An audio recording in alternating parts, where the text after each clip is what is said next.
बोले देख, तूने अंतिम समय मेरा नाम लिया और अंतिम समय सबसे बड़ा बताया है। शास्त्र कहता है कि अंतिम समय पे प्रभु का नाम नहीं आता।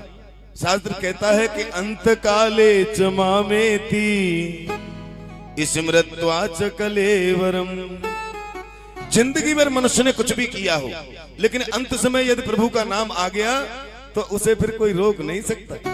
उसे तो सीधा परमात्मा के धाम को ही जाना है जी।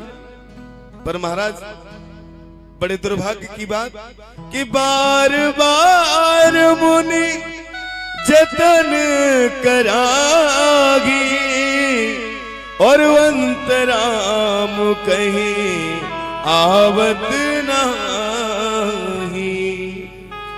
बार बार बड़े बड़े ऋषि मुनि और तपस्वी और ब्राह्मण इसी बात को गाते फिरते कि कैसे करके जीवन में हमारा बस चौथाई सुधर जाए, बस अंत समय पे परमात्मा का नाम आ जाए, यही सबसे बड़ा खेल है। और बार बार यत्न कराने के बाद अंत समय पे भगवान का नाम नहीं आता। सबने यही मांगा, देहांत काले तुम सामने हो, अंतिम यही चाहिए, बस आखिरी दर्शन तुम्हारा हो। लेकिन इतना प्रयत्न कराने के बाद भी और कहा नाम याद आता।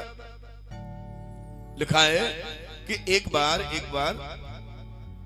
एक सेठ जी के प्राण जा रहे थे। अब उनके पास में कोई पुत्र पुत्री सामने आके खड़े थे।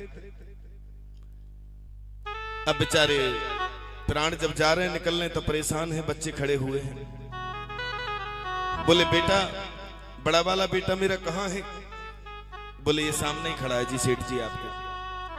अच्छा। और वो बीच वाला? बोले ये सिराने खड़ा हुआ है आपके। और वो सबसे छोटा? बोले वो पैरों तल खड़ा है आपके। सेठ जी बोले कि एक पैरों तल खड़ा है, एक सिराने है, एक इधर है। जब तीनों लोग यही हो तो मैं दुकान पर कौन है? मरते समय यदि चिंता है तो केवल दुकान की है जी, अपनी चिंता नहीं है। अरे महाराज अब दुकान को छोड़िए, अब तो अपने अगले मकान की तैयारी कीजिए। अंत काले च मामेति स्मृत्वा च कलेवरम। आगे की सोचना है जी। भूतकाल तो भूतों को कौन पूछे, भूतों से तो दुनिया दूर भागती है, इसलिए पीछे का क्या देखना, आगे का देखना। हाँ, और शुभ कार्य में कभी देरी नहीं करनी चाहिए। काल करे सो आज कर और आज करे सो अब, पल में पर ले गोएगी बहरी करेगो कबू। ये शुभ काम तो हमें आज से ही शुरू कर देना चाहिए। हम सोएंगे तो सोते समय 10 नाम भगवान के जरूर लेंगे। सोते समय पता नहीं जाने नींद खुली कि नहीं खुली, इसलिए जहां पर और भगवान का नाम लेकर के सोइए, फिर देखो आनंद। मर जाए तो क्या है, अपना काम तो करके सो ही रहे। हाँ, अंत का नाम जो होता है जो बड़ा और फायदामंद होता है। अंत में कैसे करके आ जाए, सत्यव्रत की जिंदगी बचा ली, मैया सामने प्रकट हो गई। और अंत समय में ऐसा होता नहीं। अजामिल की कथा सुनी होगी, कितना बड़ा डाकू था है जी। और इतना बड़ा डाकू और चोर और मांस मदिरा को खाने वाला कभी भगवान का नाम नहीं लेता था वो, कभी भी।